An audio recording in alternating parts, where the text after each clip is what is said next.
did not play the most challenging of openings, and then went on this strange walkabout with the bishop f4, g3, h4, g5, f4, h2, and even this didn't really matter in the end because his position was so solid that once he started improving, it improved drastically, very, very fast.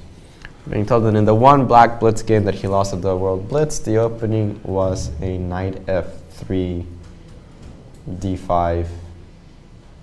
D4, a6. And we have the... Eugengi goes d4, knight f6. I don't think there will be any sort of show-off openings in this game from Magnus. I think he understands that he needs to take this seriously, play his main lines, knight c3, bishop b4. So we have a Nimzo. Straight up into the Nimzo, yeah. Knight f3, and he can now switch to the Rogozin, but he goes b6, keeping with the Nimzo theme. E3. Yeah, this is still heavily theoretical, and black has various approaches here. Bishop b7, bishop d3. You can take on c3 and switch to those types of structures, or you can play castles and then perhaps follow it up with d5. Right. Castles is on the board. And now I think is the principal choice. And Magnus goes c5, which is something I did not mention, but is also very possible. Sometimes white plays knight a4, right. Forcing the capture on g4, takes. That's all well known, still rook e8, the bishop returns to f8, black plays d6, knight d7, g6, bishop g7. I think they tried to make c5 work at some point, but it didn't quite. Yeah. a3, the bishop returns all the way to f8, of course. Yeah, this position I think is considered to be, it's a complicated position, but it's supposed to be okay for black. As far as I know, it's supposed to be okay for black. Yeah, that's what d6, bishop takes f3 and knight c6. This is a very concrete approach, actually. Okay. I was expecting d6, but Magnus... I think he knows what he's doing. He probably actually knows the theory in this position. I expect him to play knight c6 here, otherwise it's hard to justify giving up this proud bishop on b7. And I guess there's problems defending the d4 Yeah, I guess bishop e3, e5 is simply, everything comes off, I guess.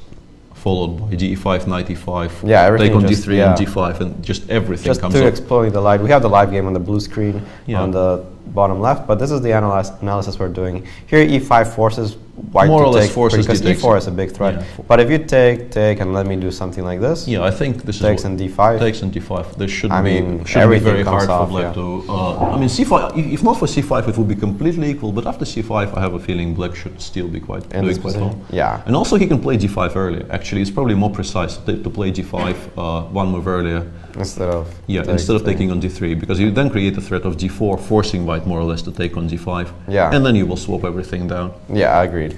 So it seems like Eugengi finds himself in a situation where he doesn't want to allow anything like this, but how to defend how to stop it. If you play queen e3, I think d5 might be very strong.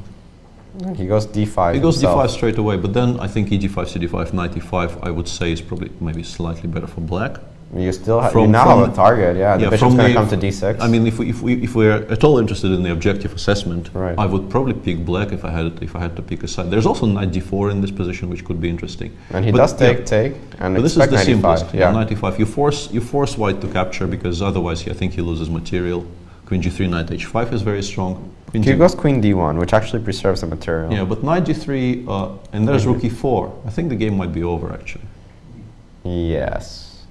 And Eugengi just noticed that rook e4 hangs a piece. Yeah, I think we could have a rather brief conclusion to the entire affair because that's a whole piece. Yeah, and I can go ahead and say that Magnus Carlsen is the winner of the. Don't do it. Don't do it. We will be found, drawn, and quartered if something goes from here. But okay, this is queen d3, rook e4. You can sort of catch it on a4. Let's just show this because nothing else to discuss. Like bishop g5, rook a4.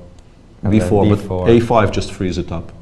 No. a5 followed by a b4, and you support it by the other rook. It's not even close to being trapped. The game is just over. Over, yeah. Yeah, especially considering that, I mean, it's over. Even if he didn't need to win it, the game would be completely dead. Yeah. So in the end, seems like a comprehensive victory for Magnus Carlsen in the tiebreak. Yeah, 16 moves only, and okay, black is completely winning already in this position. A bit of an anticlimax in our second game, but the first one was a very nice one. Interesting, yeah. The first one was very nice, but the second one is perhaps regrettable for the purists. But such as life. Magnus will take it. Yeah, I think so. I'm pretty sure Magnus will take it. He doesn't really care, and no one else would either. I mean, a win is a win. Yuan Ge is I mean, you can play knight c3, g3, and drive it towards g4, but you're never ever capturing it. It's just a full piece. It's a full piece. I mean, it doesn't matter which variation. There's not even a slightly bit of compensation for it. Yes, I think this is more or less a wrap, frankly. And I understand it's unpleasant for Yuan Ge to just resign. But you feel slightly ridiculous. But yeah, it's gone. No, yeah, it's gone. The thing is gone, and this being a blitz game, he doesn't even have much time to debate the question with himself. No. A bit of a sad conclusion to a fantastic tournament by Yuan Ge. No, definitely. Let's restate this. I mean, he is definitely a hero of both of these events. He won it last year, beating Vladimir Kramnik with white in a must-win game in round 9, and this year he once again beat a 27.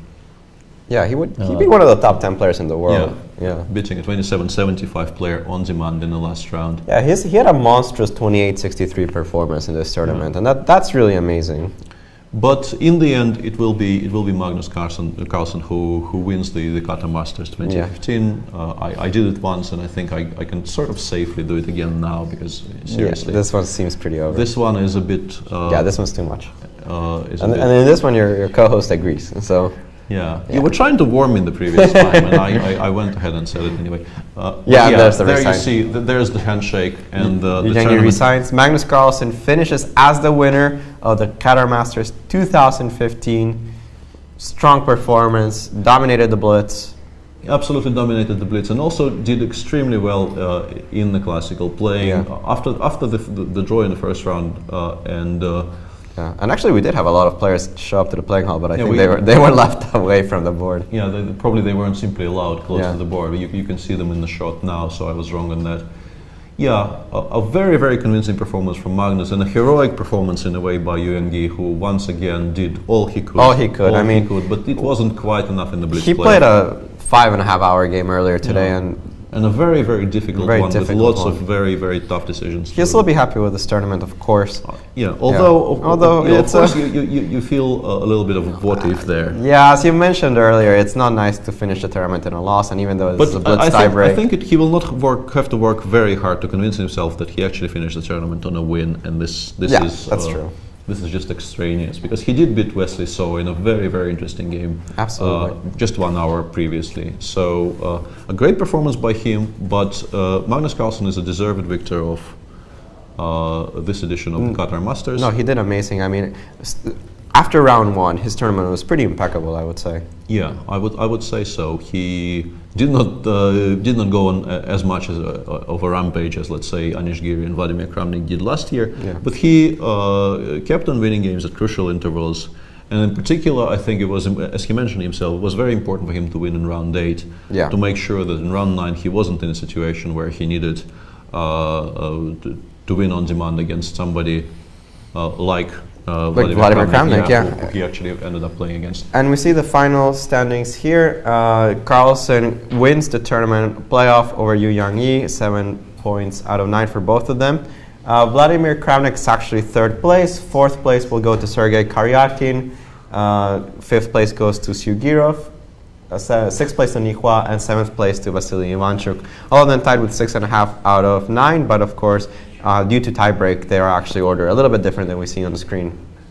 Yeah, and a large tie for further places as well, of course. Yeah, which are also important. I mean, Giri does get 8th place, and actually Su got 9th due to his amazing performance rating. So a very exciting tournament to comment on. I think we were very privileged to witness all this exciting chess. We had so much action every day.